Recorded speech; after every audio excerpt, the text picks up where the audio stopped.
हाँ जी बच्चों। Good morning to all of you. क्या हाल चाल? बढ़िया। देखो बच्चों, अभी आपका टेक्स्ट का सेशन हो चुका है। टेक्स्ट का सेशन कैसा रहा? अच्छा रहा? चलो, ध्यान से सुनिए बेटा।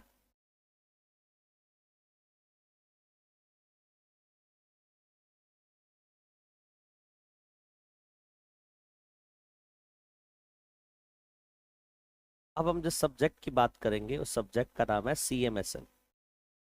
CMSL stands for capital market and security law. CM का मतलब क्या है? Capital market. और SL का मतलब क्या है? Security law. चलो, ग्रुप 1 में आपके 3 पेपर है, सॉरी ग्रुप 2 में आपके 3 पेपर है। बताओ कौन कौन से? पहला कैपिटल मार्केट एंड सिक्योरिटी लो, ये पेपर है आपका। दूसरा बताइए, ECIPL, economic commercial intellectual property लो। और तीसरा पेपर कौन सा है? टैक्सेशन। हाँ जी, वही बेटा हम ग्रुप 1 में ऑलरेडी डिस्कस कर चुके हैं। हर पेपर कितने मार्क्स का आता है? 100 मार्क्स का आता है। हमें 300 मार्क्स का टोटल एग्जाम आएगा। पास करने के लिए कितने चाहिए? 50%, 150 और मोर देन 150 मार्क्स चाहिए पास करने के लिए। अच्छा, सब्जेक्ट वाइज कितने चाहिए? सब्जेक्ट वाइज हमें मिनिमम 40 चाहिए सब्जेक्ट को क्लियर करने के लिए। ये बात पता है आप लोग को? चलिए, अब बेटा जैसे कि आप सारे बच्चे डबल ET पास करके आए होंगे कुछ, है ना? तो आप में से बहुत सारे बच्चे बोथ ग्रुप के लिए जा रहे हैं। जो बोथ ग्रुप के लिए जा रहे हैं अच्छी बात है। जो दोनों में से किसी एक ग्रुप के लिए ट्राई कर रहे हैं, तो मैंने आपको लास्ट क्लास में, मतलब सैटरडे आई थिंक हमारी फर्स्ट क्लास हुई थी ग्रुप 1 की कंपनी लॉ की, उसमें मैंने बात डिस्कस कर रही थी। अगर आप एक ग्रुप के लिए जा रहे हो जून में, तो प्लीज आप ग्रुप 2 पहले ना करें, पहले ग्रुप 1 करें। बिकॉज ग्रुप 1 पहले करते हैं, ग्रुप 2 बाद में करते हैं। बिकॉज ये पेपर कनेक्टेड है ग्रुप 1 के पेपर से। ठीक है जी? तो ये तो फॉर श्योर है कि ये ग्रुप हम बाद में ही करते हैं। सब्जेक्ट का नाम क्या है? कैपिटल मार्केट एंड सिक्योरिटी लो। अच्छा, वैसे तो 3 पेपर है, बट अगर मैं बोलूँ ECIPL की कंट, अगर सब्जेक्ट की बात करूँ, बहुत लेंदी सब्जेक्ट है ये। लेंदी की बात करूँ, बहुत लेंदी सब्जेक्ट है, बट कंपैरेटिवली इजी भी है। अगर CMSL के मुकाबले बात करें, CMSL में टेक्निकलिटीज ज्यादा है। तो ECIPL में लेंदी जरूर है बट इजी है। CMSL लेंदी ज्यादा नहीं है बट टेक्निकल बहुत ज्यादा है। और टैक्स वाला पेपर तो आपका पूरा प्रैक्टिकल है, जो इंटरेस्टिंग भी है, जिसमें आपको टैक्स के बारे में पढ़ाया जाएगा। 2 तरह के, डायरेक्ट और इनडायरेक्ट टैक्स। इनडायरेक्ट में GST आपको पढ़ाया जाएगा। इसका जो पेपर है वो आपका थियोरेटिकल बेस भी आता है और प्रैक्टिकल बेस भी आता है। कुछ तो क्वेश्चन आपसे सिर्फ प्रोविजन बेस पूछे जाते हैं और कुछ प्रैक्टिकल क्वेश्चन आते हैं। डन। चलिए, अब अगर हम बात करें capital market and security law की, तो 100 मार्क्स का हमारा पेपर होगा ये। 2 पार्ट्स में क्या कर रखा है? डिवाइड कर रखा है। पेपर है क्या? पहले तो मैं पेपर के बारे में आज डिस्कशन करूंगा without picking up any chapter. बिना कोई चैप्टर पढ़ाए मैं आज आपको बेसिक्स बताऊंगा। बट बिलीव मी, जो ये बातें मैं बताऊंगा आगे आने वाले 4.5 महीने यही पढ़ना है। ठीक है? तो मैं कोई चैप्टर नहीं पढ़ाने वाला, पर जो मैं जो पढ़ाने वाला हूँ आगे आने वाले 4.5 महीने यही पढ़ना है हमें। ये बात क्लियर हो गई? चलो, मुझे बताना जरा, अगर मान लीजिए एक कंपनी हमें बनानी है। अगर हमें क्या करनी है? कंपनी फॉर्म करनी है। तो कंपनीज एक्ट कहता है, कौन सा एक्ट? कंपनीज एक्ट कहता है पब्लिक कंपनी बनाने के लिए मिनिमम 7 लोग चाहिए होते हैं। प्राइवेट कंपनी बनाने के लिए मिनिमम 2 लोग चाहिए होते हैं। और OPC के लिए 1 चाहिए होता है। ठीक है? मान लीजिए 7 फ्रेंड्स हैं,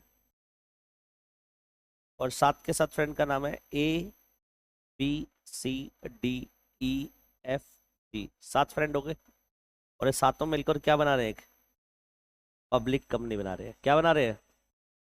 ठीक है? इन 7 फ्रेंड ने 1-1 लाख रुपए कंपनी को दिए। तो मेरा आपसे एक बहुत मुश्किल सवाल,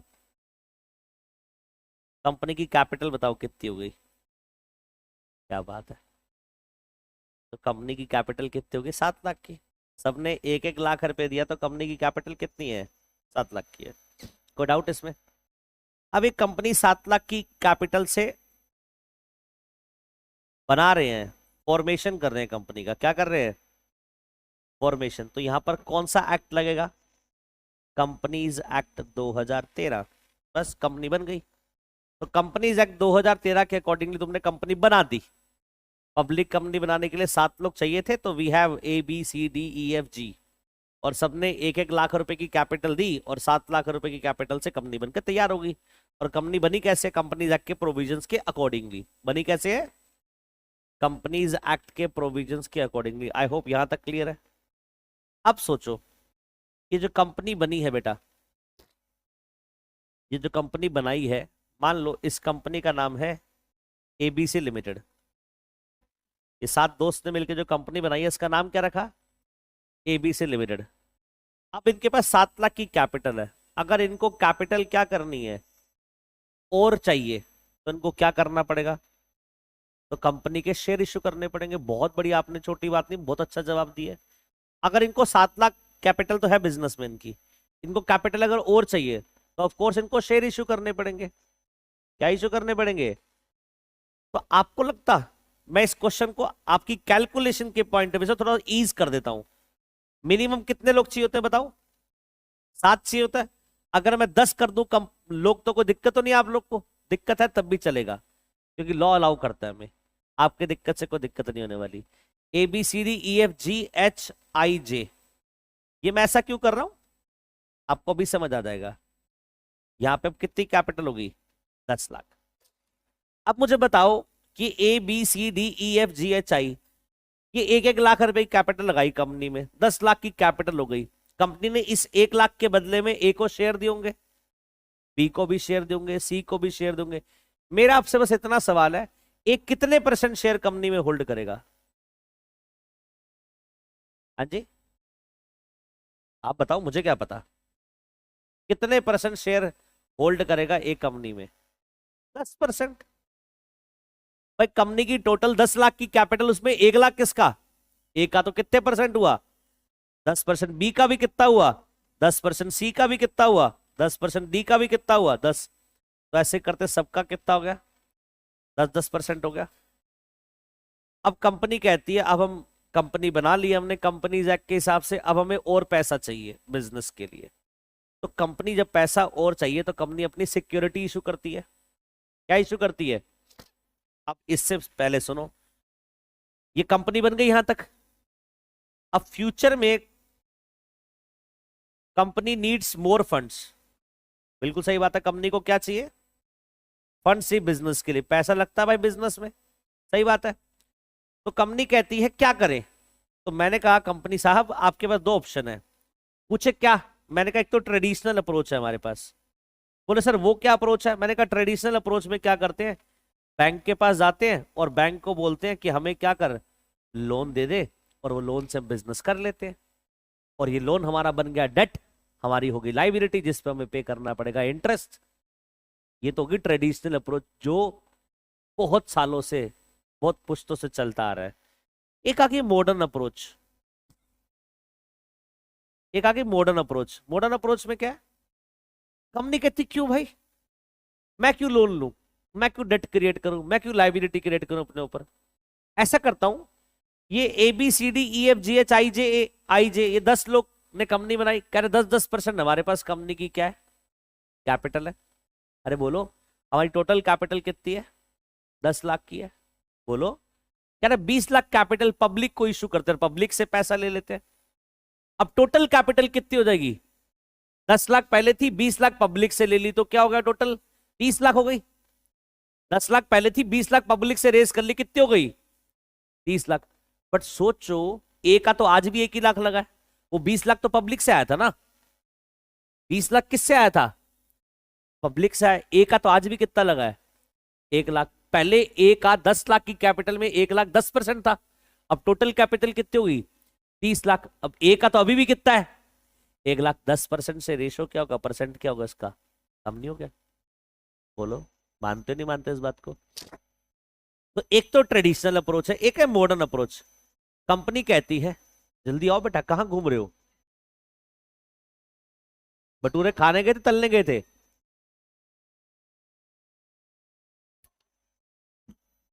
देखो, एक है मॉडर्न अप्रोच। मॉडर्न अप्रोच में कंपनी कहती है पैसा तो रेस करूंगी मैं, फंड रेस तो होगा, but by issue of security. कैसे? By issue of security. मुझे कैसे इशू करनी सिक्योरिटी? पब्लिक में इशू करके पैसा रेस करना है पब्लिक से। डन, बात समझ आ गई? अब पब्लिक में जब तुम क्या करते हो, सिक्योरिटी इशू करते हो, मतलब इशू तुम करते हो सिक्योरिटी, ये मॉडर्न अप्रोच में। ये भी दो तरीके से है। सुनो क्या मतलब इसका। सर ऐसा है, मान लीजिए, मान लीजिए, मान लीजिए कंपनी कहती है ABCDEFGHIJ, 10 लोग थे।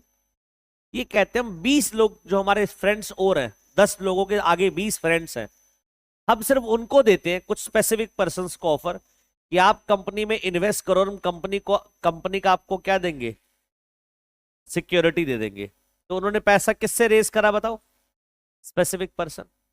या वो कहते नहीं नहीं, हमें 20 लोगों से रेज नहीं करना, हम तो अनगिनत लोगों से रेस करेंगे पब्लिक में। किससे रेस करेंगे? अनगिनत लोगों से रेस करेंगे पब्लिक में, किसी से भी रेस करेंगे। और मैं थोड़ा बहुत रेस नहीं करना, मैं तो 10-15 करोड़ रेस करने हैं, 1,000 करोड़ रेस करने हैं, पब्लिक से रेस करेंगे। ये दो बात पे समझ आ गई? बोलो। तो कंपनी को पैसा रेस करने के लिए कंपनी के पास दो ऑप्शन। बेटा प्लीज एक बार पहले समझो फिर लिखना, ठीक है? एक बार समझ लो पहले। एक तो हमारे पास ट्रेडिशनल अप्रोच है। ट्रेडिशनल अप्रोच में क्या होगा, बैंक से जाएंगे, लोन उठाएंगे, लाइबिलिटी आ जाएगी, डेट आ जाएगा। दूसरा अप्रोच क्या है, मॉडर्न अप्रोच। मॉडर्न अप्रोच में क्या होगा, हम फंड रेस कैसे करेंगे? Bye issue of security. और इशू ऑफ सिक्योरिटी दो तरह से, एक तो आपने कैश किसको इशू करा, स्पेसिफिक पर्सन को इशू करा, एक किसको इशू करा, पब्लिक को इशू करा। ये बात समझ आ रही है? तुम स्पेसिफिक पर्सन को इशू करते हो तो कंपनीज एक्ट कहता है, रुको मैं बताता हूं आपको, कंपनीज एक्ट का सेक्शन नंबर 42 है, कह रहा है रुको मैं बताता हूं पैसा कैसे रेज होगा। बताओ ये कहां गवर्नड होगा? कंपनीज एक्ट के अकॉर्डिंगली। ग्रुप 1 में पढ़ोगे, कंपनी लो थोड़ी पढ़ रहे हो आप, क्या पढ़ोगे ये ग्रुप 1 में। कह रहा है अगर तुम्हें पैसा कहां रेज करना है, पब्लिक से। कहां रेज करना है? कंपनीज एक्ट कहता है मैं नहीं बताऊंगा इसके लिए कुछ। कंपनीज एक्ट कहता है मैं कुछ नहीं बताऊंगा, इसके लिए आपको सेबी के पास जाना पड़ेगा और सेबी की रेगुलेशंस को फॉलो करना पड़ेगा, सिक्योरिटी लॉ फॉलो करना पड़ेगा। अगर मैं इसको जनरली बोलूं तो क्या फॉलो करना पड़ेगा? सिक्योरिटी लॉ, ग्रुप 2 फॉलो करना पड़ेगा। क्या बात है सर। देखो हम क्या पढ़ रहे थे, सबसे पहले 10 लोगों ने, 10 दोस्तों ने एक पब्लिक कंपनी बनाई। कंपनी को बनाने का प्रोसेस कहां लिखा है? Companies act. तो ग्रुप 1 में पढ़ोगे कंपनीज एक्ट के अकॉर्डिंगली कंपनी कैसे फॉर्म करते हैं, बोलिए प्लीज। फिर कंपनी कह रही मुझे आगे और पैसा चाहिए भाई बिजनेस के लिए, तो कंपनी कह रही है दो तरह से पैसा रेज हो सकता है। एक तो ट्रेडिशनल अप्रोच, बैंक से लोन ले लो जाकर सीधा सीधा, वो तो पुराना चलता आ रहा है। एक मॉडर्न अप्रोच भी है, कंपनी कह रही नहीं बैंक से लोन नहीं लेंगे, हम क्या करेंगे, अपनी सिक्योरिटी, अपने शेयर इशू करेंगे और पैसा लेंगे। मैं कह रहा हूं वो जो सिक्योरिटी आप इशू करके पैसा उठाओगे वो दो तरीके से उठा सकते हो, या तो कुछ स्पेसिफिक लोगों को ऑफर देकर या फिर पब्लिक को ऑफर देकर। अगर तुम स्पेसिफिक लोगों को ऑफर देते हो तो कंपनीज एक्ट कहता है इस चीज को मैं बताऊंगा, स्पेसिफिक लोगों को ऑफर कैसे देना है। इसके लिए कंपनीज एक्ट का कौन सा सेक्शन है? 42। अगर कह रहे तुम किससे पैसा उठा रहे हो, पब्लिक से, तो कह रहा भैया फिर कंपनीज एक्ट कहता है मैं नहीं कुछ बता सकता, इसके लिए आपको क्या फॉलो करना पड़ेगा, सेबी की रेगुलेशंस। आ रही बात समझ? पहले बताओ इतनी बात समझ आ गई? अभी ये सेबी क्या है ये बताएंगे, पहले बताओ इतनी जो मैंने कथा कहानी बताई समझ आ गई? हर एक चीज को आज मैं आपको कोरिलेट करके समझाऊंगा कैसे कंपनी लॉ और सिक्योरिटी लॉ दोनों कनेक्टेड है। ठीक है, एक उदाहरण तो आपको अभी दे दिया मैंने। क्या? अगर कंपनी को पैसा रेस करना है सिक्योरिटी इशू करके, और वो भी कैसे, स्पेसिफिक पर्सन से, तो कंपनीज एक्ट कहता है मैं बताऊंगा। अगर पब्लिक से करना है तो सेबी कहता है मैं बताऊंगा। बोलो बात समझ आ गई? पक्का? कोई डाउट यहां तक? अरे बोलिए। डन। अब देखो हमारा देश जब आजाद हुआ तो बेटा हमारे यहाँ पर डेमोक्रेसी आई। जब संविधान बना तो संविधान ने क्या बनाया, देश को एक लोकतांत्रिक देश बनाया, डेमोक्रेसी लेकर आए। और इस डेमोक्रेसी में सरकारें चुनी गई बेटा। इस डेमोक्रेसी में, लोकतंत्र में क्या चुनी गई, सरकारें। उसमें एक सरकार केंद्र सरकार है, एक सरकार राज्य सरकार है, यही होता है। केंद्र सरकार बोले तो सेंट्रल गवर्नमेंट, राज्य सरकार बोले तो स्टेट गवर्नमेंट। केंद्र सरकार को सारे काम खुद करने, सारा उनके ऊपर भारत जिम्मेवारी है। फॉरेन पॉलिसीज की बात हो, किसी सब कुछ उनके हाथ में, रक्षा की बात हो, डिफेंस की बात हो, है ना, बॉर्डर सिक्योरिटी की बात हो, सब कुछ उनके हाथ में है। तो सेंट्रल गवर्नमेंट कहती है सब कुछ तो हमारे हाथ में, बट सब कुछ पॉसिबल नहीं है हमारे लिए करना। तो इन्होंने अलग अलग सेक्टर के लिए इन्होंने क्या करे, अलग अलग सेक्टर के लिए अलग अलग रेगुलेटर बनाए इन्होंने। जैसे इन्होंने बोला अगर बैंकिंग सेक्टर की बात करें तो करेक्ट, ऑल दो बैंकिंग सेक्टर की पावर किसके पास है, सीजी के पास, बस सीजी बोलता है हम बैंकिंग सेक्टर को रेगुलेट करने के लिए आरबीआई बनाएंगे जो बैंकिंग सेक्टर को कंट्रोल करेगा। करेक्ट, टेलीकॉम सेक्टर जैसे जियो है, वोडाफोन है, आइडिया है, टेलीकॉम सेक्टर के लिए हम बनाएंगे telecom regulatory authority of India, try बनाएंगे। ठीक है, समझ आ रही है बात। ऐसी कह रहा है अगर हम इंश्योरेंस सेक्टर की बात करें, किसकी, इंश्योरेंस सेक्टर की, तो वहां है बेटा IRDAI, insurance regulatory development authority of India. ऐसे ही एक और मार्केट है, एक और मार्केट है, एक और मार्केट है, उसको बोलते हैं कैपिटल मार्केट। क्या है, उसके लिए सेबी ने सीजी ने बनाया सेबी को। And what is capital market, जो हमारा सब्जेक्ट का नाम है, सब्जेक्ट का नाम क्या, कैपिटल मार्केट एंड सिक्योरिटी लो। अब सुनो, अगर मैं पूछूं कैपिटल मार्केट क्या है, तो कंपनी जब पब्लिक से पैसा रेस करती है, मार्केट में जाकर पब्लिक से पैसा रेस करती है, वो कैपिटल मार्केट का ही विंग है एक। तो इसलिए उसको सेबी रेगुलेट नहीं करता, उसको कंपनीज एक्ट रेगुलेट नहीं करता, इसलिए कौन रेगुलेट करता है, सेबी। तो इसलिए कंपनीज एक्ट ने बोला मैं कुछ नहीं बताने वाला, क्या फॉलो करो, सेबी की रेगुलेशंस फॉलो करो। समझे मेरी बात। तो हर सेक्टर के लिए अलग अलग रेगुलेटर है। कैपिटल मार्केट के लिए रेगुलेटर कौन है, सेबी। और जब कंपनी क्या करती है, पैसा पब्लिक से रेस करती है सिक्योरिटी इशू करके, वो कौन सी मार्केट में रेस करती है, कैपिटल मार्केट में रेस करती है। बोलो कौन सी मार्केट में रेस करती है, तो कैपिटल मार्केट में कंपनी जब कूद रही है पैसा रेस करने के लिए, तो उस मार्केट का रेगुलेटर कौन, मालिक कौन, राजा कौन, सेबी। सेबी कहता है I am the regulator, and regulator बनाता है रेगुलेशंस। क्या बनाता है, जैसे तुम्हें पता होगा सरकार, पार्लियामेंट बनाती है act as well as rules, अभी हम पढ़ेंगे एक्ट रूल्स। ऐसी रेगुलेशन एक नया शब्द आया, रेगुलेशन याद रखना, कौन बनाता है, रेगुलेटर। जैसे बैंकिंग सेक्टर के लिए रेगुलेशन कौन बनाएगा, आरबीआई। अच्छा, टेलीकॉम सेक्टर के लिए ट्राई। अच्छा, इंश्योरेंस सेक्टर के लिए IRDAI। और ऐसी कैपिटल मार्केट के लिए कौन बनाएगा, सेबी बनाएगा। तो अगर मुझे बताइए किसी कंपनी को आज, किसी कंपनी को आज अगर मान लीजिए पैसा रेस करना है सिक्योरिटी इशू करके, वो भी पब्लिक से, तो वो कौन सी मार्केट में जाएंगे, कैपिटल मार्केट में। और उस मार्केट को रेगुलेट करने वाला कौन, सेबी। और रेगुलेटर क्या बनाता है, रेगुलेशंस। तो कंपनी सेक्रेटरी जो इस कंपनी में काम कर रहा है, जो कंपनी पब्लिक से पैसा रेस कर रही है, उसको क्या पता होना चाहिए, सेबी की रेगुलेशन, जो इस सब्जेक्ट में पढ़ाई जाती है हमें। आ रही है बात समझ, पक्का, कोई डाउट यहां तक, अरे बोलिए प्लीज। अब सुनो ध्यान से, कैपिटल मार्केट की थोड़ी सी बात करता हूं। कैपिटल मार्केट क्या है, जैसे मैंने बोला, हालांकि मैं एक टॉप कॉन्सेप्ट आता है आपका फाइनेंस, अभी कॉन्सेप्ट आता है, एक कॉन्सेप्ट आता है फाइनेंशियल मार्केट। ठीक है, मैं उस पर डिस्कस नहीं कर रहा, मैं बहुत आपको बेसिक बता रहा हूं, बहुत ही इन जनरल बता रहा हूं, कोई किताबी दुनिया में लेकर नहीं जा रहा, बिल्कुल बेसिक बात बता रहा हूं। आप समझो कैपिटल मार्केट एक ऐसी मार्केट है, मैंने बताया भी, कैपिटल मार्केट एक ऐसी मार्केट है जिसमें कंपनी क्या करती है, पब्लिक से पैसा रेस करती है बाय इशू ऑफ सिक्योरिटी। और उस मार्केट को चलाने वाला कौन है, रेगुलेटर। तो रेगुलेटर क्या बनाता है उस मार्केट के लिए, रेगुलेशंस। तो हमें कैपिटल मार्केट में कई सारी क्या मिलेंगी, रेगुलेशंस मिलेंगी। अब कैपिटल मार्केट दो तरह की होती है बेटा, एक होती है प्राइमरी मार्केट, एक होती है सेकेंडरी मार्केट। एक होती है प्राइमरी मार्केट और एक क्या होती है, सर प्राइमरी मार्केट क्या है, जो मैंने अभी आपको बताया कि कंपनी अपनी सिक्योरिटी किसको अलॉट कर रही है, इन्वेस्टर को। ये कौन सी मार्केट है, प्राइमरी मार्केट। कौन सी मार्केट है ये, कंपनी ने पब्लिकली क्या करा, ऑफर निकाला और पब्लिक को सिक्योरिटी इशू करी और पब्लिक से पैसा रेस कर लिया। इसमें एक वर्ड आ रहा है बार बार, पब्लिक ऑफर। क्या रहा वर्डिक? तुमने सुना होगा फलानी कंपनी का आईपीओ आया है, ऐसा कुछ कभी सुना हो? इनिशियल पब्लिक ऑफर, फलानी कंपनी का एफपीओ आया, फर्दर पब्लिक ऑफर। एफपीओ शायद ना सुनो, आईपीओ माइट भी आपने सुना हो, नहीं भी सुना तो कोई दिक्कत नहीं। तो कंपनी क्या करती है? पब्लिक ऑफर लाती है। क्या लाती है? पब्लिक ऑफर लाकर पब्लिक को इनवाइट करती है कि आप हमारी सिक्योरिटी को सब्सक्राइब कर लीजिए। अरे बात समझ? कंपनी क्या करती है? पब्लिक को ऑफर देती है। और एक कौन सी मार्केट में ऑफर दे रही है? प्राइमरी मार्केट में। किस मार्केट में? अब मुझे बताइए, इन्वेस्टर के पास क्या आ गए? शेयर्स आ गए।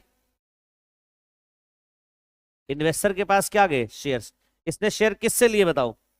कंपनी से लिए। इसने शेयर किससे लिए? कंपनी से।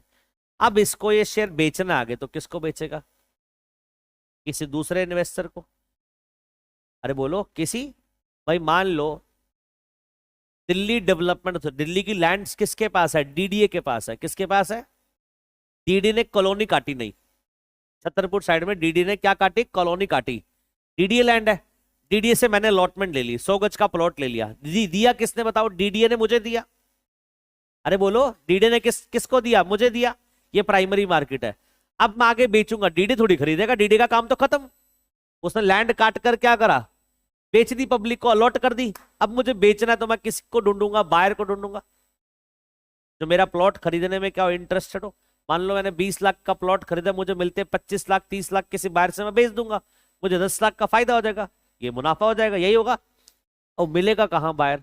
मैं दूरबीन लेके तो ढूंढूंगा नहीं उसको, मैं दूरबीन लेके तो ढूंढूंगा नहीं। ऐसे सोचो, कंपनी ने शेयर अलॉट कर दी इन्वेस्टर को, इन्वेस्टर को शेयर बेचने हैं, अब दूरबीन लेके ढूंढे इन्वेस्टर, घर घर जाकर बेल बजाए, हाँ जी आपको शेयर चाहिए, मेरे पास है इस कंपनी के, 400 रुपए के भाव पर है, 450 में बेच रहा हूँ, बताओ खरीदने या नहीं खरीदने? क्या आपकी कोई सुनेगा? गाली दे देगा आपको। आप घर घर जाकर ऐसे हरकतें करोगे तो क्या होगा? सुनाएंगे लोग। अरे बोलो। तो फिर क्या हुआ? एक मार्केट इंट्रोड्यूस करेगी जिसका नाम है सेकेंडरी मार्केट। क्या है? कह रहा कंपनी अगर पब्लिकली इन्वेस्टर को अलॉट करती है शेयर्स, तो वो शेयर क्या करते हैं? हम लिस्ट करवा देते हैं सेकेंडरी मार्केट पे। शेयर्स को क्या करते हैं? लिस्ट करवा देते हैं सेकेंडरी मार्केट पे। लिस्ट मतलब रखवाना, लिस्ट करवा देते हैं सेकेंडरी मार्केट पे। अब सेकेंडरी मार्केट का मतलब क्या है? तो सुनो, जो आपको पता है स्टॉक मार्केट। सेकेंडरी मार्केट का मतलब क्या है? मतलब कंपनी ने प्राइमरी मार्केट में क्या किया था? शेयर किसको दी थे? इन्वेस्टर को अलॉटमेंट करी थी। क्या की थी? अलॉटमेंट। क्या की थी बताओ? अलॉटमेंट। अब अलॉटमेंट के बाद अगर किसी को शेयर बेचने हैं तो कंपनी ने क्या करा? उन शेयर्स को कहां पर लिस्ट करवा दिया? स्टॉक मार्केट पे। कहां पर? अब ऐसे यहां पर शेयर लिस्ट हो गए, अब यहां पर ट्रेड होगा बेटा, इनके बीच क्या होगा? इन शेयर्स में ट्रेड होगा। किसके बीच में? बायर और सेलर के बीच में। और बायर सेलर कौन है? इन्वेस्टर है। तो मतलब एक इन्वेस्टर दूसरे इन्वेस्टर को बेचेगा, एक इन्वेस्टर दूसरे इन्वेस्टर को बेचेगा, दूसरा इन्वेस्टर पहले वाले इन्वेस्टर से खरीदेगा। मुझे बताइए इस मार्केट में, सेकेंडरी मार्केट में कंपनी का रोल है या नहीं है? खत्म कंपनी का रोल। कंपनी ने बस क्या करा? उसको मार्केट में, प्राइमरी मार्केट में लॉट कर दिए शेयर्स इन्वेस्टर्स को, उसका काम क्या हो गया? खत्म। अब इन्वेस्टर क्या करेगा? कंपनी का रोल नहीं है। डीडी ने प्लॉट काटकर मुझे लॉट कर दिया, मुझे आगे बेचना है तो डीडी थोड़ी खरीदेगा मुझसे, मुझे आगे किसी बायर को बेचना पड़ेगा, मुझे आगे किसी। अब बायर को कहां ढूंढूं? तो मैंने क्या देखा? हाउसिंग.com की वेबसाइट है, 99acres.com की वेबसाइट है, मैंने वहां पर फोटो खींच के प्लॉट की लिस्टिंग कर दी। लिस्ट मतलब वहां डलवा दिया, लोग डिटेल्स डलवा दी। फिर बायर देख देख कर क्या करते? मुझे अप्रोच करते हैं। और अगर उनके और मेरे बीच में अगर कम्युनिकेशन ठीक हो जाता है, टर्म्स मैच कर जाती है, तो हम ट्रांजैक्शन कर लेते हैं।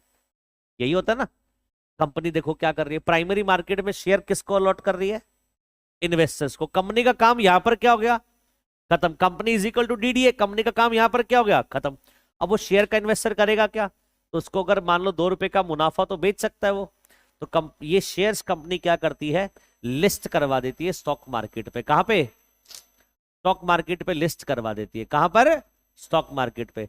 अब ये लिस्ट जो है स्टॉक मार्केट करवाने का मतलब, ये स्टॉक मार्केट एक तरह से क्या है? मार्केट बन गई। क्या बन गई? एक जहां पर बाइंग एंड सेलिंग हो रही है। किसकी? उन शेयर्स की जो प्राइमरी मार्केट में इशूड हुए थे, और यहां पर इन्वेस्टर्स क्या करते हैं, उसको खरीदते और बेचते हैं। आ रही बात समझ? पक्का? जब डीडीए से मैंने खरीदा था प्लॉट, क्या मुझे किसी ब्रोकर की नीड थी या डायरेक्ट मैंने खरीद लिया था? बोलो। डीडीए की स्कीम निकली थी, फॉर्म भरो, लॉटरी सिस्टम होगा जी, आपका नाम आएगा तो आपको अलॉटमेंट कर देंगे, हो गया। पर अब मुझे किसी आगे को बेचना है तो मुझे बायर ढूंढना पड़ेगा, तो मैंने क्या करा, हाउसिंग.com वालों को क्या करा, लिस्ट करवाया। वो कौन है? ब्रोकर है। अगर उन्होंने मुझे बायर दिया तो बताओ कमीशन नहीं चार्ज करेंगे? अरे बोलो क्या करेंगे? तो मुझे बताइए, प्राइमरी मार्केट में तो किसी ब्रोकर का कोई काम नहीं है। इन्वेस्टर डायरेक्ट एप्लीकेशन किसको देगा? कंपनी को देगा। एक्सचेंज कहां से आ गया यहाँ पे? प्राइमरी मार्केट में इन्वेस्टर एप्लीकेशन किसको देगा? कंपनी, और कंपनी उसको क्या करेगी? अलॉट कर देगी शेयर्स। कंपनी का काम खत्म। अब ये शेयर्स कहां चलेंगे? सेकेंडरी मार्केट में। शेयर्स कहां चलेंगे? सेकेंडरी मार्केट में। अब यहां पर एक बायर और सेलर की डीलिंग के बीच में कौन होगा बताओ? एक ब्रोकर होगा। कौन होगा? एक ब्रोकर, जिसको क्या बोलते हैं? Stock broker. बायर का अलग ब्रोकर होगा, सेलर का क्या होगा? अलग ब्रोकर होगा। दोनों की जो ट्रांजैक्शन करवाएगा, बीच में क्या चार्ज करेगा? ब्रोकरेज। क्या चार्ज करेगा बीच में? ब्रोकरेज। समझ आ रही बात? अरे बोलिए प्लीज। पक्का? अब जरा मुझे बताइए, ये दोनों ही मार्केट जो है, चाहे प्राइमरी मार्केट हो चाहे सेकेंडरी मार्केट को, इन दोनों मार्केट को क्या बोलते हैं? Capital market. क्या बोलते हैं? और इस मार्केट को रेगुलेट करने के लिए बताओ, रेगुलेटर कौन? सेबी। इस मार्केट को रेगुलेट करने के लिए रेगुलेटर कौन? सेबी। और रेगुलेटर क्या बनाता है बताओ? रेगुलेशन। तो बताओ, हम कुछ रेगुलेशंस कहां पढ़ेंगे? प्राइमरी मार्केट से रिलेट करती है वो पढ़ेंगे। कुछ रेगुलेशन कहां पढ़ेंगे? जो सेकेंडरी मार्केट से रिलेट करती है वो पढ़ेंगे। आ रही बात समझ? अरे बोलो। पक्का? अच्छा, अब मेरा आपसे एक सवाल, ये रेगुलेशन कौन नहीं फॉलो करेगा? जो कभी प्राइमरी मार्केट में अपने शेयर पब्लिक को दे ही नहीं रहा, वो क्यों फॉलो करेगा? सोचो, जिस कंपनी ने अपने शेयर प्राइमरी मार्केट में पब्लिक को दिए ही नहीं, क्या वो ये रेगुलेशन फॉलो करेगी? नहीं। मैंने बोला, जो कंपनी कहां जाएगी? कैपिटल मार्केट में, वो कंपनी सेबी की रेगुलेशन फॉलो करेगी। जिस कंपनी ने आज तक पब्लिक से पैसा रेस करा ही नहीं, क्या वो कंपनी जाएगी कैपिटल मार्केट में? नहीं। क्या उसके ऊपर सेबी रेगुलेशन लगेंगी? नहीं। वो क्या फॉलो करेंगी? Companies act. बिकॉज कंपनी अब सिर्फ क्या फॉलो करेंगी? Companies act. पर जो कंपनी प्राइमरी मार्केट में जाकर पब्लिक से पैसा रेस करेंगी, वो सेबी रेगुलेशन भी फॉलो करेंगी कंपनीज एक्ट के अलावा। उनके ऊपर दोनों एप्लीकेबल हो जाएगा, companies act plus SEBI regulation. अरे बोलो, बात समझ आ गई? 3 वर्ड मैंने आपको समझाए। पहला, कैपिटल मार्केट क्या होती है, समझ आ गई आपको? बोलो, कैपिटल मार्केट क्या? एक मार्केट है। कैपिटल मार्केट क्या? एक मार्केट है। इस मार्केट में कौन सी कंपनी जाती है? जिनको पब्लिक से क्या करना है? पैसा रेस करना है, सिक्योरिटी इशू करके। यही है ना बेटा? बताओ, कैपिटल मार्केट में कौन जाएगा? वो कंपनी जिसको क्या करना है? पैसा रेस करना है पब्लिक से। वो भी कैसे? By issue of security. क्या इशू करके? सिक्योरिटी इशू करके। वो कहां जाएगी? कैपिटल मार्केट में। और उसका रेगुलेटर कौन है? सेबी। और सेबी क्या बनाएगा वहां के लिए? रेगुलेशन। तो आपको रेगुलेशन कहां के लिए मिलेंगी? कुछ प्राइमरी कैपिटल मार्केट आगे 2 तरह की है। एक आपको रेगुलेशन मिलेगी प्राइमरी मार्केट की, एक आपको रेगुलेशन मिलेगी सेकेंडरी मार्केट की। बोलो, बात समझ आ गई? पक्का? डन। अब मैं इसको अगर दूसरे तरीके से समझाऊं, इतनी सारी बातें हटाकर, जितनी बातें मैंने बताई, इसको मैं और अच्छे तरीके से समझाता हूं। सुनो ध्यान से, दूसरे एंगल से पढ़ाता हूं, जो लिखा हुआ है लॉ में, कि सेबी की जुरिस्डिक्शन किसके ऊपर आती है। सेबी की जुरिस्डिक्शन मतलब सेबी की पावर किन कंपनीज पे लगती है? सेबी की जुरिस्डिक्शन किस कंपनी पे आती है? तो सुनो, सेबी की कंपनी उस कंपनी पे आती है जो कंपनी लिस्टेड है या प्रपोज टू बी लिस्टेड है। सोचो, जिस कंपनी ने प्राइमरी मार्केट में अपने शेयर इन्वेस्टर को दिए, लॉट किए, वो शेयर कहां लिस्ट हो जाते हैं? सेकेंडरी मार्केट में वो कंपनी क्या बन जाती है? Listed company. क्या बन जाती है वो? तो बताओ सेबी रेगुलेशन को कौन फॉलो करेगा? जिसके ऑलरेडी शेयर क्या है? लिस्टेड है, एक तो वो फॉलो करेगा। दूसरा propose to be listed. Propose to listed मतलब जो भी लिस्ट होने हुई नहीं है, जो होने वाली है, मतलब पब्लिक ऑफर ला रही है और अभी आने वाले कुछ दिनों में क्या हो जाएगी?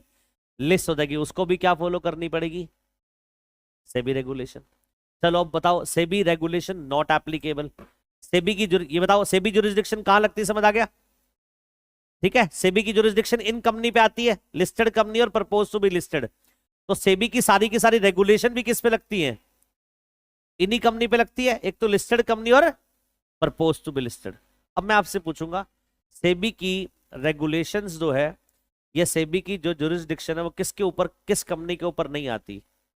जो कंपनी लिस्टेड नहीं है, जो कंपनी लिस्टेड नहीं है, और ना ही कोई प्रपोज टू बी लिस्टेड है, मतलब कोई ऑफर वगैरह नहीं ला रही पब्लिक में, वो पब्लिक ऑफर। तो ऐसी कंपनी जो अपना पब्लिक ऑफर नहीं ला रही, जो ला रही होती वो प्रपोज टू बी लिस्टेड होती, जो नहीं ला रही वो क्या है?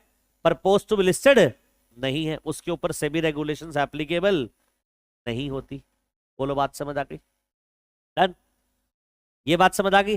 तो सेबी की जुरिस्डिक्शन और सेबी की रेगुलेशन कहां लगती है? अगर मैं लॉ के पॉइंट में से बात करूं तो क्या बोलोगे? एक तो लिस्टेड कंपनी और एक प्रपोज टू बी लिस्टेड। समझ आ गई बात? पक्का? चलो अब मैं आपसे पूछूंगा लिस्टेड कंपनी के बारे में बताओ मुझे, लिस्टेड कंपनी कौन होती है?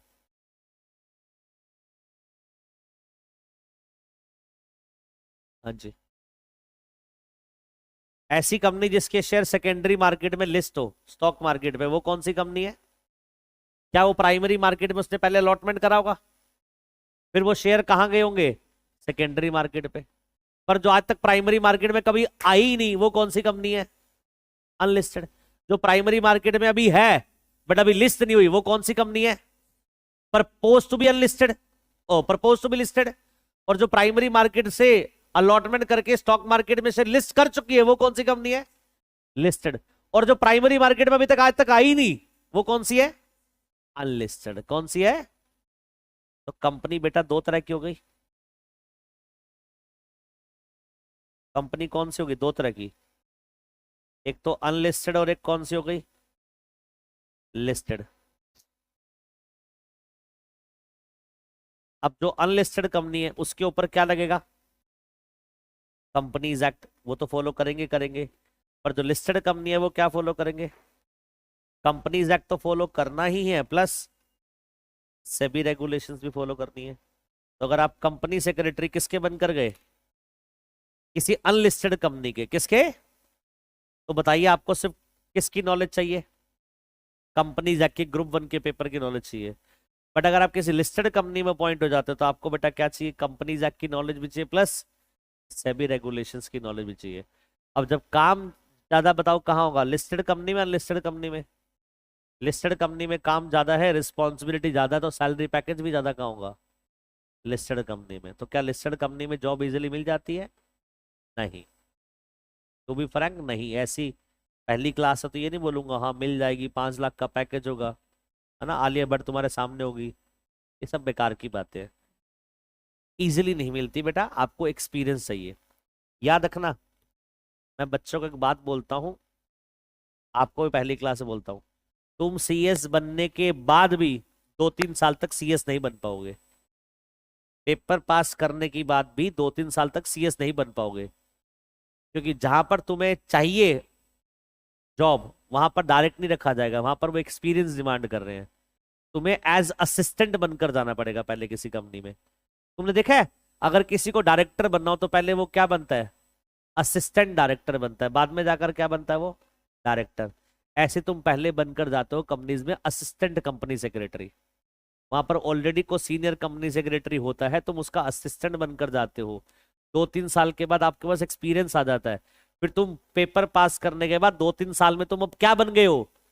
सीएस बन गए। जैसे मैंने बोला ना, पेपर पास करने के बाद भी 2 साल तक सीएस नहीं बनोगे, फिर 2-3 साल जो एक्सपीरियंस लोगे तुम सीएस बन गए। अब तुम जिस कंपनी में जाओगे वहां पर असिस्टेंट कंपनी सेक्रेटरी के तौर पर नहीं जाओगे, अब जाओगे आप कंपनी सेक्रेटरी के तौर पर जाओगे। अरे बात समझ? अरे बोलो, क्योंकि एक्सपीरियंस बहुत बड़ी चीज है बेटा। तो इजिली ऐसे लिस्टेड कंपनी में जॉब्स नहीं मिलती, और जॉब मिलने लेने के लिए आपको नॉलेज भी चाहिए, companies act plus SEBI regulation, ये वाला पेपर और ग्रुप 1 का पेपर दोनों का नॉलेज चाहिए। हाँ जी,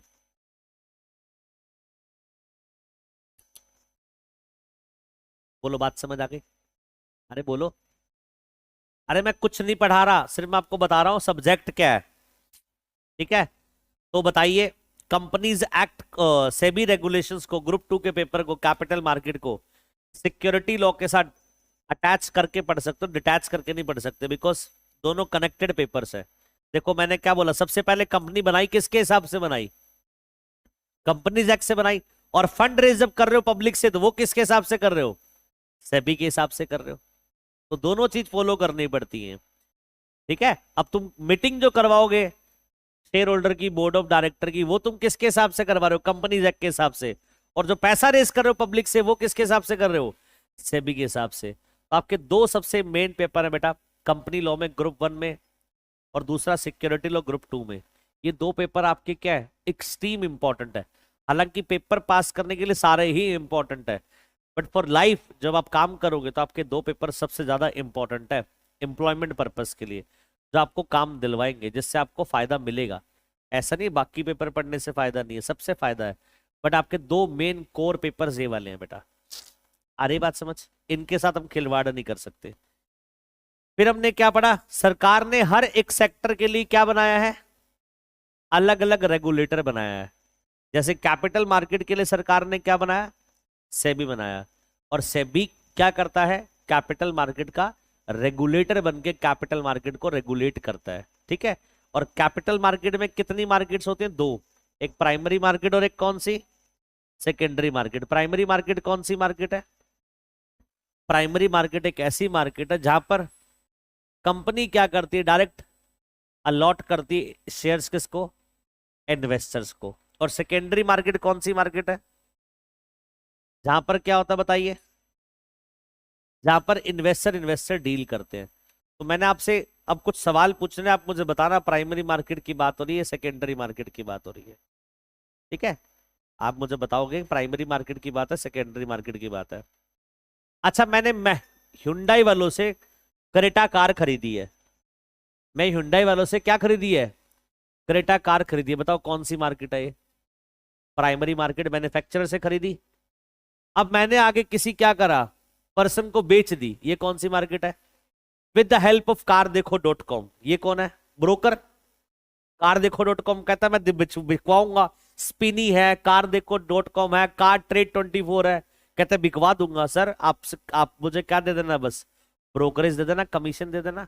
तो ऐसे ही कंपनी क्या करती है, प्राइमरी मार्केट में शेयर इशू करती है, फिर उनको लिस्ट कहां करवाती है? स्टॉक मार्केट पे।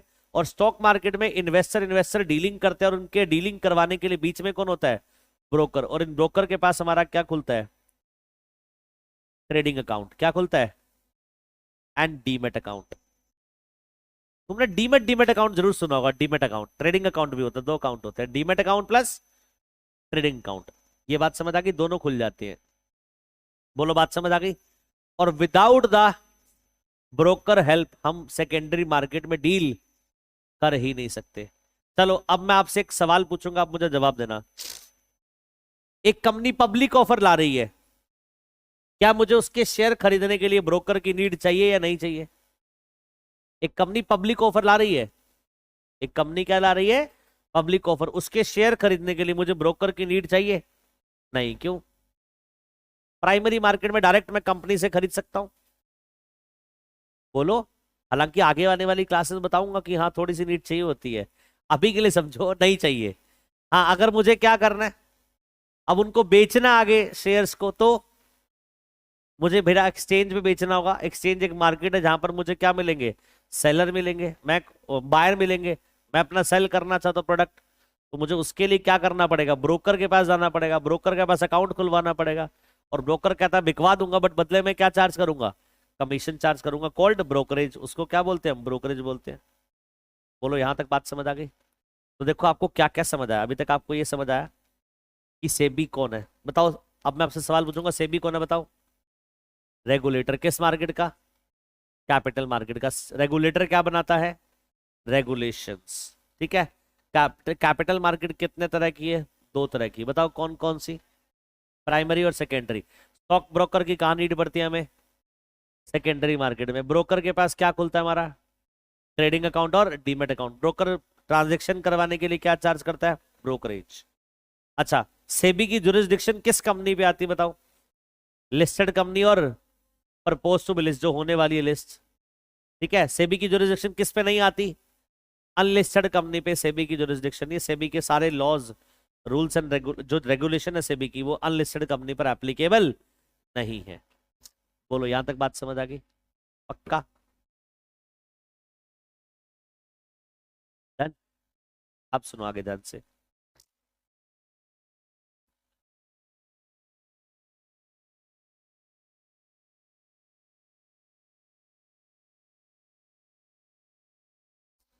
अब हमारा तो सीएमएसएल का पेपर है बेटा, इसमें हमें कुछ एक्ट पढ़ाए जाएंगे, कुछ रेगुलेशंस पढ़ाई जाएंगी।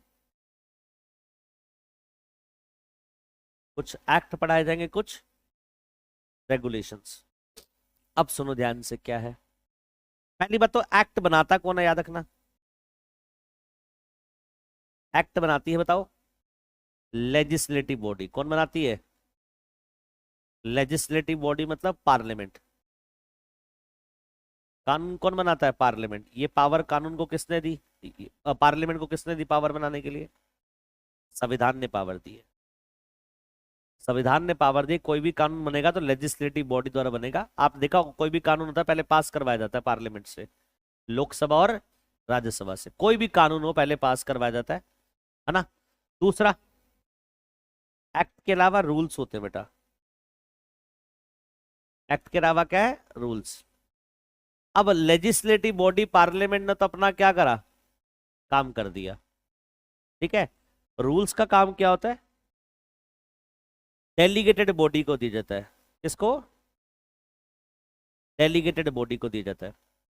एग्जाम्पल के तौर पर सुनना, जैसे जैसे पर्यावरण के ऊपर जो कानून बनाए गए हैं वो सेंट्रल गवर्नमेंट द्वारा बनाए गए हैं। पर्यावरण के ऊपर जो कानून बनाए गए हैं वो किसके द्वारा बनाए गए हैं? जैसे एक है water pollution, water prevention and pollution of, water pollution and prevention of control act. ऐसी air pollution and prevention act बना हुआ है। एक तो water prevention and control act बना हुआ है, और एक एयर पोल्यूशन प्रिवेंशन कंट्रोल बना हुआ है। दो एक्ट बने हुए हैं। किसने बनाया बताइए? ये सेंट्रल ने बनाया। क्या किसने बनाया? अब दिल्ली में जैसे एमसीडी है, उसके अपने रूल्स है। वो रूल्स बनाती है कि भैया अगर मान लीजिए आपके घर के बाहर कोई क्या आ रहा है, पेड़ आ रहा है, उसको काट नहीं सकते एमसीडी की बिना परमिशन के। और पेड़ किस में आता है? पर्यावरण में आता है। आपने सुना होगा पेड़ हमें क्या देते हैं? ऑक्सीजन, है ना। ट्री से हमें क्या मिलते हैं? ऑक्सीजन। और हम छोड़ते क्या है? Carbon dioxide. ये तो पढ़ा था ना हमने। अब मुझे बताइए, पर्यावरण का, पर्यावरण में एक तो बेटा पेड़ भी तो आ रहा है। अब पेड़ आप अपने अपने यहाँ पर है आपके, तो आप उसको काट, सरकार जितने मर्जी कटवा दे, आप नहीं काट सकते। इसके ऊपर एमसीडी ने क्या बना रखे हैं? रूल्स बना रखे हैं। तो सरकार ने कानून तो बना दिया, पर पर्यावरण से रिलेटेड जो भी रूल्स है वो सरकार ने पावर किसको दे दी? एक डेलीगेटेड बॉडी को दे दी बेटा, कि आप इस पे रिलेटेड क्या बनाइए? रूल्स बनाइए। वो कोई मिनिस्ट्री भी हो सकती है, वो कोई डिपार्टमेंट भी हो सकता है, कोई भी हो सकता है। तो रूल्स याद रखना बेटा, सरकार की कोई मिनिस्ट्री, कोई डिपार्टमेंट, कोई भी हो सकता है, बनाती है। वो डेलीगेटेड बॉडी में आती है। अच्छा, रेगुलेशंस कौन बनाता है? रेगुलेशंस मैंने अभी आपको बताया, रेगुलेशंस ऑलवेज कौन बनाएगा? रेगुलेटर बनाएगा। रेगुलेशंस कौन बनाएगा? और रेगुलेटर को बनाया किसने? सीजी ने ही तो बनाया। मुझे बताइए, आरबीआई को किसने बनाया? सीजी ने। ट्राई को किसने बनाया? सीजी ने। सेबी को किसने बनाया? तो रेगुलेशंस बनाने के लिए बेटा याद रखना किसके पास पावर होती है? रेगुलेटर के बाद। वो बात अलग है कि रेगुलेटर को बनाया किसने है? सीजी ने बनाया। तीन ये बातें याद होगी बेटा, याद रहेंगी। बताओ क्या? एक्ट कौन बनाता है? लेजिस्लेटिव बॉडी बनाती है, जो कौन है? पार्लियामेंट। अच्छा, रूल्स डेलीगेटेड बॉडी बनाती है, जैसे कोई मिनिस्ट्री है, कोई डिपार्टमेंट है। जैसे कंपनीज एक्ट में rules ministry of corporate affairs बनाती है, एमसीए। कंपनीज एक्ट में रूल्स कौन बनाती है? Ministry of corporate affairs. ऐसी transport ministry transport related rule बनाती है। ट्रांसपोर्ट मिनिस्ट्री जो है, जो नितिन गडकरी सर के पास है, वो क्या करते हैं, ट्रांसपोर्ट रिलेटेड रूल्स बनाते हैं। ठीक है, इसके अलावा बताओ रेगुलेशंस कौन बनाएगा, रेगुलेटर। रेगुलेशंस कौन बनाता है, रेगुलेटर बनाता है। इतनी बात समझ आ गई। तो हमारे इस सब्जेक्ट में बेटा क्या है, कुछ एक्ट्स है, कुछ क्या है, रेगुलेशंस है। एक्ट तो बहुत कम है, मेनली जो पढ़ाया जाता है वो हमें सारी की सारी क्या है, रेगुलेशंस। अब रेगुलेशन का यूज अलग अलग जगह पर है। जैसे मैंने एक आपको बताया, एक बात तो मैंने आपको बता दी, एक बात मैंने आपको बता दी कि रेगुलेशंस फॉलो कौन करती है, जिसके ऊपर सेबी की जुरिस्डिक्शन हो। सेबी की जुरिस्डिक्शन किसके ऊपर आती है, लिस्टेड कंपनी और प्रपोज टू बी लिस्टेड, मतलब लिस्टेड कंपनी के ऊपर सेबी की रेगुलेशन लगती है। अब सुनो, अलग अलग रेगुलेशन बनाई है। जैसे लिस्टेड कंपनी को अपने स्वेट इक्विटी शेयर इशू करने पड़े तो उसके लिए अलग रेगुलेशन है। लिस्टेड कंपनी को क्या इशू करने हैं, स्वेट इक्विटी शेयर, उसके लिए अलग रेगुलेशन है। लिस्टेड कंपनी को अपने शेयर बायबैक खरीदने हैं, खुद खरीदने हैं, उसके लिए अलग रेगुलेशन है। लिस्टेड कंपनी को अपने शेयर बायबैक करने हैं, खुद खरीदने हैं, उसके लिए अलग रेगुलेशन है। लिस्टेड कंपनी को अपने एम्प्लॉय को शेयर बेनिफिट देने हैं, शेयर्स देने हैं, उसके लिए अलग रेगुलेशन है, एसबीईबी रेगुलेशन। अच्छा, अब ये सारी चीजें अनलिस्टेड कंपनी भी करती है, बट उसके लिए क्या है, कंपनीज एक्ट है। अनलिस्टेड कंपनी को बायबैक करना है, कंपनीज एक्ट फॉलो करो। स्वेट इक्विटी शेयर फॉलो करना है, कंपनीज एक्ट फॉलो करो। शेयर बांटने हैं, उसका बेनिफिट देना है, कंपनीज एक्ट फॉलो करो। लिस्टेड कंपनी को क्या करना पड़ेगा, कंपनीज एक्ट फॉलो नहीं करना, उसको सेबी रेगुलेशंस फॉलो करनी है। तो आपका अगर थोड़ा बहुत भी दिमाग चल रहा हो तो आप इतना समझो, अगर आप किसी लिस्टेड कंपनी में चले गए तो बेटा आपको नॉलेज कंपनीज एक्ट की भी चाहिए and as well as SEBI regulations की भी चाहिए। बट अगर आप सिर्फ कहां गए,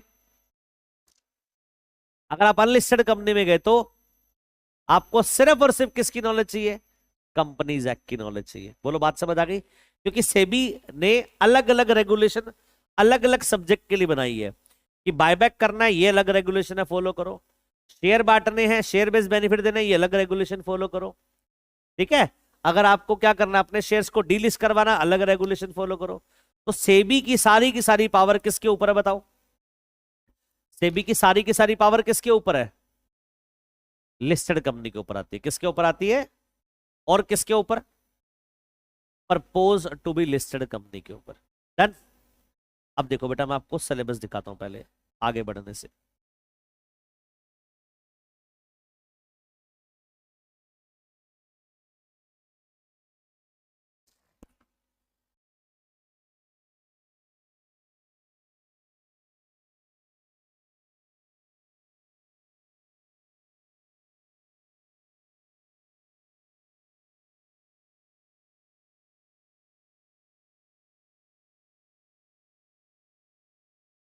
अभी देखिए बेटा, आपका सब्जेक्ट का नाम क्या है, कैपिटल मार्केट एंड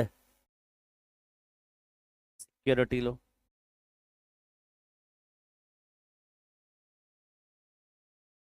पहले वाला पार्ट आपका देखिए क्या है, कैपिटल मार्केट, कितने नंबर का है, 40 नंबर का।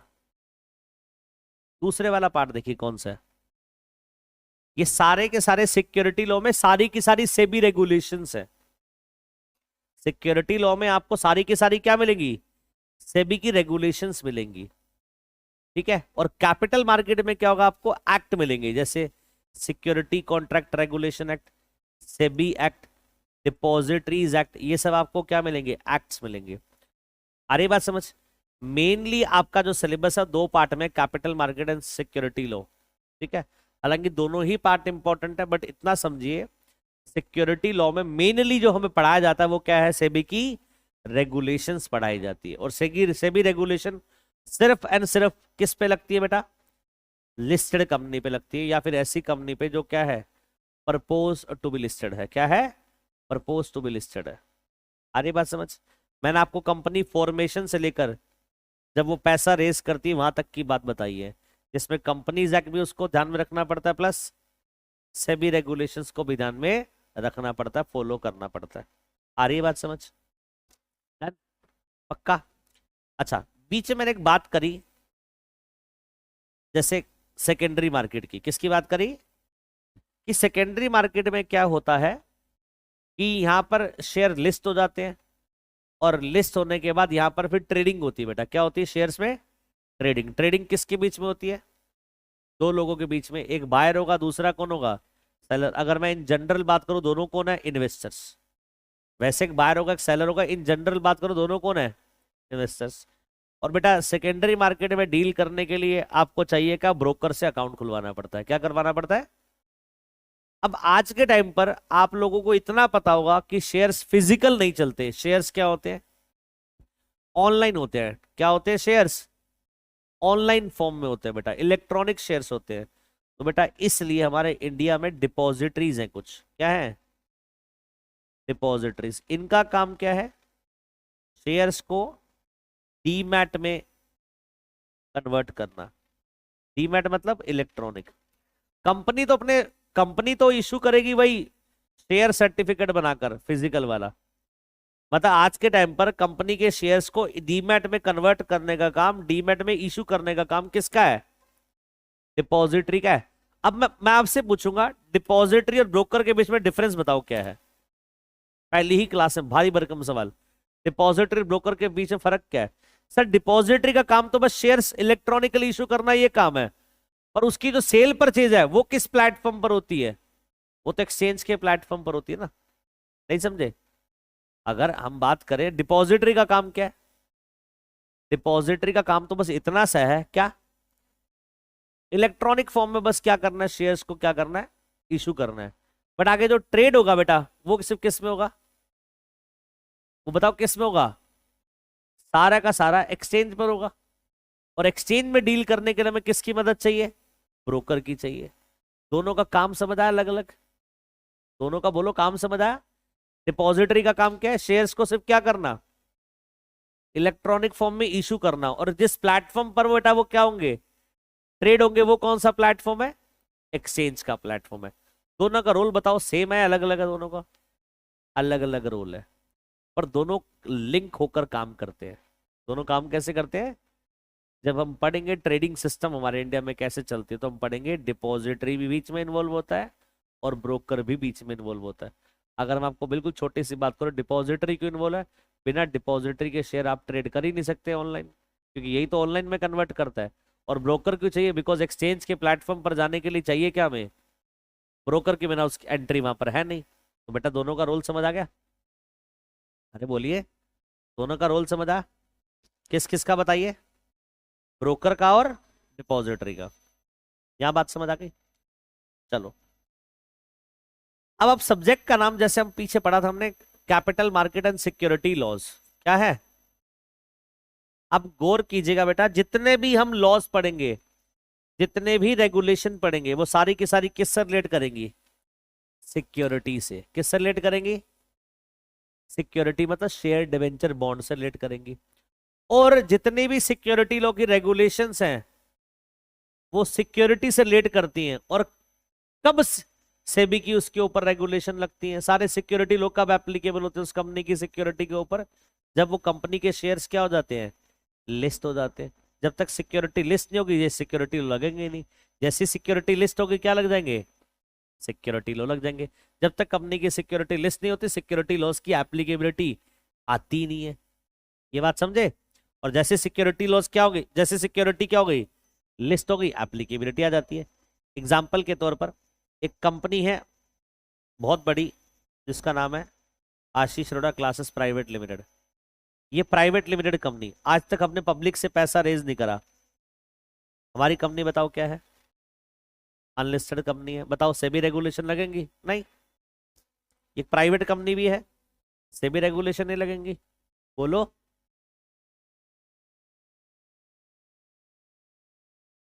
त्रियंद्रा लीगल लिमिटेड एक पब्लिक कंपनी है, बट इसने भी आज तक पब्लिक से पैसा रेज नहीं करा। ये भी कौन सी कंपनी है? Unlisted company. क्या सेबी रेगुलेशन लगेंगी? नहीं। बट रिलायंस इंडस्ट्रीज लिमिटेड एक पब्लिक कंपनी है और इसने पब्लिक से पैसा रेज कर रखा है और ये लिस्टेड है स्टॉक एक्सचेंज पर। इसके ऊपर क्या सेबी रेगुलेशन लगेंगी? यस, इसके ऊपर लगेगा सब्जेक्ट ये वाला। जब तक कंपनी अनलिस्टेड है, जब तक बेटा वो अनलिस्टेड है, उसके ऊपर सेबी रेगुलेशंस एप्लीकेबल नहीं है। बोलो बात समझ आ गई? अरे बोलो यार। डन। पक्का। और जितने भी लॉज तुम यहाँ पर पढ़ने वाले हो वो सारे के सारे लॉज रिलेट किससे करते हैं बताओ? सिक्योरिटी से। सिक्योरिटी को इशू कैसे करेंगे, सिक्योरिटी को ट्रांसफर कैसे करेंगे, सिक्योरिटी को free of cost bonus share के तौर पर बांटना है तो कैसे करेंगे, ठीक है। सिक्योरिटी का टेक ओवर करना है तो कैसे करेंगे, सिक्योरिटी को डीलिस्ट करना है, एक्सचेंज से हटाना तो क्या करेंगे। हर एक लॉ सिर्फ किससे रिलेट करता है? सिक्योरिटी से। हर एक लॉ किससे रिलेट करता है? सिर्फ और सिर्फ सिक्योरिटी से। बोलो बात समझ आ गई? पक्का? कोई डाउट? अरे बोलिए। अभी तक मैंने आपको सिर्फ सब्जेक्ट के एक मेन पहलू से रूबरू कराने की कोशिश करी है, वो सिर्फ पता क्या है, इसके नाम को जस्टिफाई करने की कोशिश करी है, और कुछ भी नहीं पढ़ाया मैंने। सिर्फ आपको मैं बार बार 1 घंटे से क्या कर रहा हूं, इस सब्जेक्ट का नाम जस्टिफाई कर रहा हूं। सब्जेक्ट है क्या? कैपिटल मार्केट एंड सिक्योरिटी लो, जिसमें आपने दोनों बातें पढ़ ली। अब कैपिटल मार्केट मतलब क्या? एक मार्केट है जिसकी मदद से कंपनी क्या करती है, कैपिटल मार्केट एक मार्केट है जिस मार्केट में कंपनी क्या करती है, पब्लिक से फंड रेज करती है बाय इशू ऑफ सिक्योरिटी। और सिक्योरिटी लॉ क्या है? वो सारे के सारे लॉस जो रिलेट किससे करते हैं? सिक्योरिटी से। वो सारे के सारे लॉस जो रिलेट किससे करते हैं? अरे बात समझ। और कैपिटल मार्केट में इशू क्या करते हो? सिक्योरिटी। कैपिटल मार्केट में इशू क्या करते हो? तो सिक्योरिटी इशू कैसे होगी पब्लिकली, ये भी कौन बताता है? सेबी बताता है। और सारे के सारे सिक्योरिटी लॉज भी कौन बताता है? सेबी बताता है। और सेबी ने इन सब के लिए क्या बना रखी है? रेगुलेशंस। क्या बना रखी है? अभी तक मैंने आपको सिर्फ और सिर्फ क्या पढ़ाया है बताओ? सब्जेक्ट का नाम बताया। क्या बताया? कि सब्जेक्ट का नाम क्या पढ़ा है? Capital market and security law. जिसमें हमने कुछ कुछ बातें पढ़ ली, primary market, secondary market, stock broker, depository, listed company, propose to be listed company, ये सब समझ आ गया? अरे बोलो। ये सारी टर्मिनोलॉजीज बीच बीच में आई हैं, बट मेरे को समझाना सिर्फ 2 ही वर्ड थे। क्या? कैपिटल मार्केट एंड सिक्योरिटी लो, और कुछ नहीं पढ़ाना था। बोलो बात समझ आ गई? पक्का? अरे बोलो भाई। इस पर्टिकुलर सब्जेक्ट में पेपर पैटर्न कैसे आता है, सुनो ध्यान से।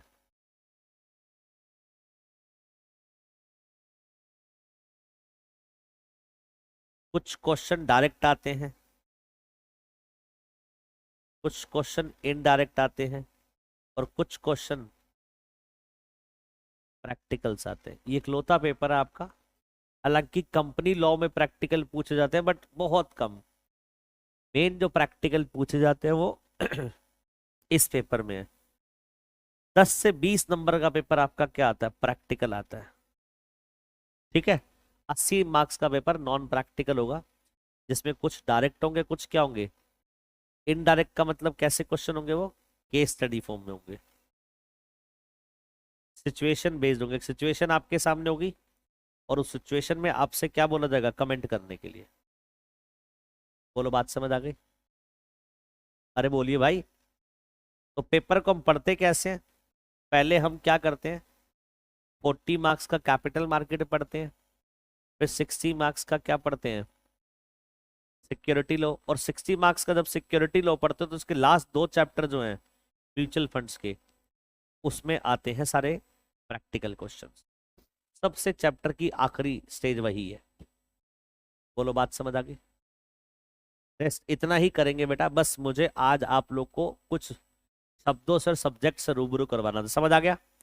तो इस पर्टिकुलर सब्जेक्ट में जितना भी पढ़ोगे लॉज एंड रेगुलेशन, वो सारी किसके ऊपर लगती है? सिक्योरिटी के ऊपर। अरे बोलो। सारी की सारी किसके ऊपर लगती है? सिक्योरिटी के ऊपर। और जो ये सेबी की रेगुलेशन है, बेसिकली सेबी की जितनी भी रेगुलेशंस है उसकी एप्लीकेबिलिटी सिर्फ कहाँ आती है? जो कंपनी लिस्ट छोड़ जाती है वहां पर, और जो company propose to be listed है। और लिस्ट होने का तरीका क्या है? मैंने आपको क्या बताया? जो कंपनी कैपिटल मार्केट में क्या करती है, पैसा रेस करने के लिए प्राइमरी मार्केट में जाती है, पहले पब्लिक से पैसा रेस करवाती है, पैसा रेस करती है, उन सिक्योरिटीज को क्या करती है? शेयर स्टॉक मार्केट पे लिस्ट करवाती है, तो वो क्या बन जाती है? लिस्टेड कंपनी बन जाती है। क्या बन जाती है? और उसके ऊपर सारा का सारा सेबी रेगुलेशंस एप्लीकेबल हो जाता है। आ रही बात समझ? चलिए। इफ एंड बट बहुत सारे हैं सब्जेक्ट में, बहुत कुछ बताने वाला है। आज बस सब्जेक्ट से रूबरू करके जा रहे हैं। सब्जेक्ट का नाम क्या है? Capital market and security law. Next class में आगे फर्दर इसके कंटिन्यू करेंगे। डन? इतनी बातें समझ आ गई? चलिए बेटा, आज के लिए इतना ही। Thank you so much. मिलेंगे नेक्स्ट क्लास में। Till then bye bye. God bless you all.